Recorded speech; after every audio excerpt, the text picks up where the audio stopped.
नमस्कार दोस्तों, स्वागत है आपका RJ Hindi books summary channel पर।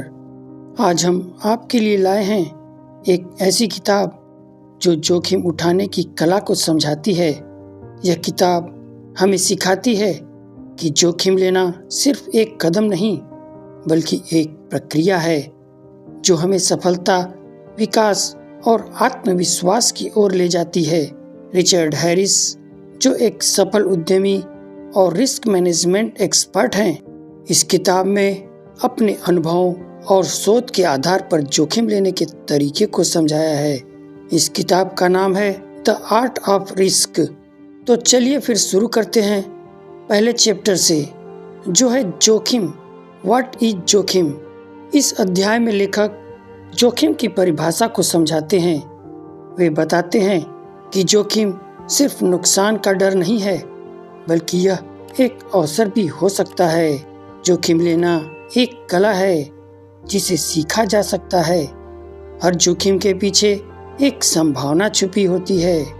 उदाहरण के लिए, स्टार्टअप शुरू करना एक बड़ा जोखिम हो सकता है, लेकिन यह जोखिम सिर्फ एक चुनौती नहीं बल्कि एक अवसर भी है। सही योजना, शोध और निष्पादन के साथ यह जोखिम बड़ी सफलता में बदल सकता है।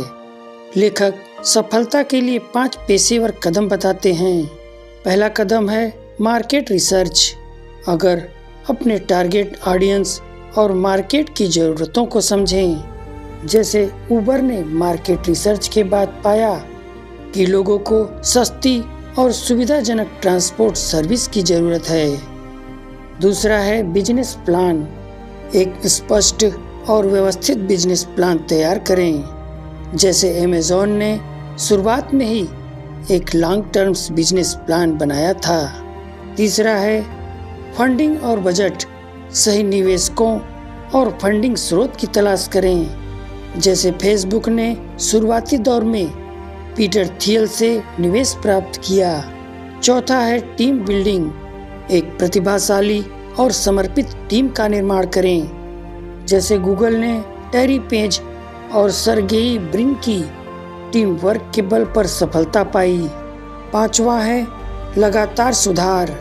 ग्राहक फीडबैक और मार्केट ट्रेंड्स के आधार पर अपने प्रोडक्ट या सर्विस में सुधार करते रहें, जैसे नेटफ्लिक्स ने डीवीडी रेंटल से स्ट्रीमिंग सर्विस में बदलाव करके अपनी सफलता को नई ऊंचाइयों पर पहुंचाया।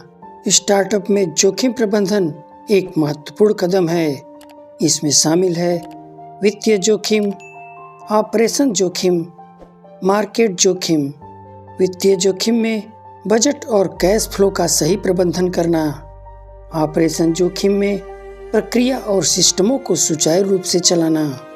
मार्केट जोखिम में मार्केट की अनिश्चितताओं को समझना और उसके लिए तैयार रहना, जैसे टेस्ला ने इलेक्ट्रिक वाहनों के मार्केट में जोखिम लिया, लेकिन सही रणनीति और इनोवेशन के साथ सफलता पाई। दूसरे चैप्टर में जोखिम लेने की मानसिकता पर जोर दिया गया है। इस अध्याय में लेखक जोखिम लेने के लिए आवश्यक मानसिकता को विकसित करने के तरीके पर चर्चा करते हैं। जोखिम लेना सफलता की ओर एक महत्वपूर्ण कदम है, लेकिन इसके लिए सही दृष्टिकोण और तैयारी की आवश्यकता होती है। डर को समझें और उसका सामना करें। जोखिम लेने से पहले डर स्वाभाविक है, लेकिन इसे पहचानकर और उसका सामना करके ही इसे दूर किया जा सकता है। डर को नियंत्रित करने से आत्मविश्वास बढ़ता है।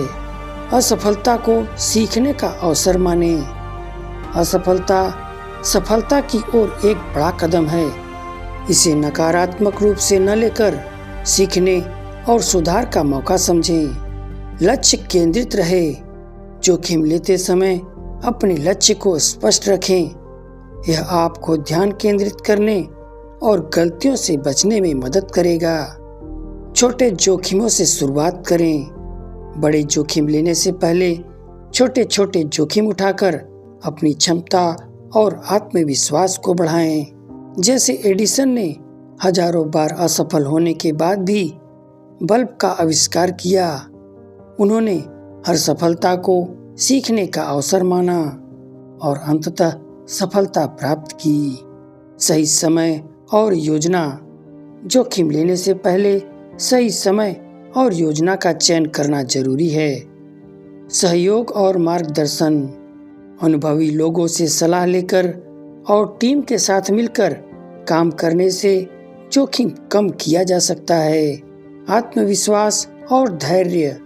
जोखिम लेने के लिए आत्मविश्वास और धैर्य दोनों की आवश्यकता होती है। इस प्रकार सही मानसिकता और तैयारी के साथ जोखिम लेना सफलता की कुंजी बन सकता है। तीसरे चैप्टर में जोखिम के प्रकार को समझाया गया है। इस अध्याय में लेखक जोखिम के विभिन्न प्रकारों को विस्तार से समझाते हैं। जोखिम हर क्षेत्र में अलग अलग रूप में मौजूद होता है और इसे समझना सही निर्णय लेने के लिए आवश्यक है। वित्तीय जोखिम। यह जोखिम पैसे से जुड़ा होता है, जैसे निवेश करना, बिजनेस शुरू करना या बाजार में उतार चढ़ाव का सामना करना, जैसे शेयर बाजार में निवेश करना या एक नया स्टार्टअप शुरू करना।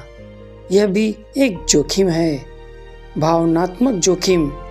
यह जोखिम रिश्तों और भावनाओं से जुड़ा होता है, जैसे किसी से अपनी भावनाएं साझा करना या नए रिश्ते में ईमानदारी दिखाना, जैसे किसी प्रियजन से माफी मांगना या अपनी कमजोरियों को स्वीकार करना। यह भावनात्मक जोखिम कहलाता है। पेशेवर जोखिम। यह जोखिम करियर से संबंधित होता है, जैसे नौकरी बदलना या नया करियर शुरू करना या किसी प्रोजेक्ट में नई जिम्मेदारी लेना। उदाहरण के लिए एक नौकरी पेशा व्यक्ति जो अपनी सुरक्षित नौकरी छोड़कर अपना बिजनेस शुरू करता है, इसे पेशेवर जोखिम कहते हैं। शारीरिक जोखिम। यह जोखिम शारीरिक सुरक्षा से जुड़ा होता है, जैसे खतरनाक खेल खेलना या किसी चुनौतीपूर्ण शारीरिक गतिविधि में भाग लेना। उदाहरण के लिए पर्वतारोहण या एक्सट्रीम स्पोर्ट में भाग लेना। यह शारीरिक जोखिम में आता है। सामाजिक जोखिम। यह जोखिम समाज या समुदाय में अपनी छवि और प्रतिष्ठा से जुड़ा होता है, जैसे किसी सामाजिक मुद्दे पर खुलकर बोलना। उदाहरण के लिए किसी विवादास्पद मुद्दे पर अपनी राय रखना। यह एक सामाजिक जोखिम है। पर्यावरण जोखिम। यह जोखिम प्राकृतिक या पर्यावरणीय कारणों से जुड़ा होता है, जैसे जलवायु परिवर्तन या प्राकृतिक आपदाओं का सामना करना। तकनीकी जोखिम। यह जोखिम नई तकनीक के उपयोग या इसके असफल होने से जुड़ा होता है, जैसे किसी सॉफ्टवेयर प्रोजेक्ट में बग आना। जोखिम के प्रकारों को समझकर और उनका सही आकलन करके हम बेहतर निर्णय ले सकते हैं। हर जोखिम के साथ अवसर भी जुड़ा होता है और इसे सही तरीके से प्रबंधित करना सफलता की कुंजी है। चौथे चैप्टर में लेखक जोखिम का विश्लेषण करते हैं। इस अध्याय में लेखक बताते हैं कि किसी भी जोखिम को लेने से पहले उसका विश्लेषण कैसे करें। SWOT विश्लेषण अर्थात स्ट्रेंथ, वीकनेसेस, अपॉर्चुनिटीज और थ्रेट्स का उपयोग करें। जोखिम से संभावित परिणामों को समझें। उदाहरण के लिए एक निवेशक जो शेयर बाजार में निवेश करने से पहले बाजार का विश्लेषण करता है। पांचवें चैप्टर में जोखिम और इनाम पर विचार किया गया है। हर जोखिम का एक इनाम होता है, लेकिन उसे पाने के लिए धैर्य रखें। उदाहरण के लिए एक एथलीट जो ओलंपिक के लिए सालों साल मेहनत करता है और फिर स्वर्ण पदक जीतता है। छठा चैप्टर में जोखिम लेने की रणनीतियों के बारे में बात किया गया है। इस अध्याय में लेखक जोखिम लेने के लिए कुछ प्रभावी रणनीतियां साझा करते हैं। पहला है बेबी स्टेप्स, छोटे छोटे जोखिम लेकर शुरुआत करें। दूसरा है बैकअप प्लान, हमेशा एक प्लान भी तैयार रखें। तीसरा है लर्निंग माइंडसेट, हर असफलता से सीखें। उदाहरण के लिए एक छात्र जो छोटे छोटे प्रोजेक्ट करके अपने करियर की शुरुआत करता है। 7वां चैप्टर है जोखिम और नेतृत्व। इस अध्याय में लेखक बताते हैं कि एक अच्छा नेता जोखिम लेने की कला को कैसे समझता है। नेता वही होता है जो टीम को जोखिम लेने के लिए प्रेरित करता है, जैसे स्टीव जॉब्स, जिन्होंने एप्पल में नए आइडियाज के साथ जोखिम लिया। 8वां चैप्टर है जोखिम और नैतिकता। इस अध्याय में लेखक बताते हैं कि जोखिम लेते समय नैतिकता का ध्यान कैसे रखें। जोखिम लेने का मतलब अनैतिक होना नहीं है। उदाहरण के लिए एक बिजनेसमैन जो ईमानदारी से काम करता है और सफल होता है।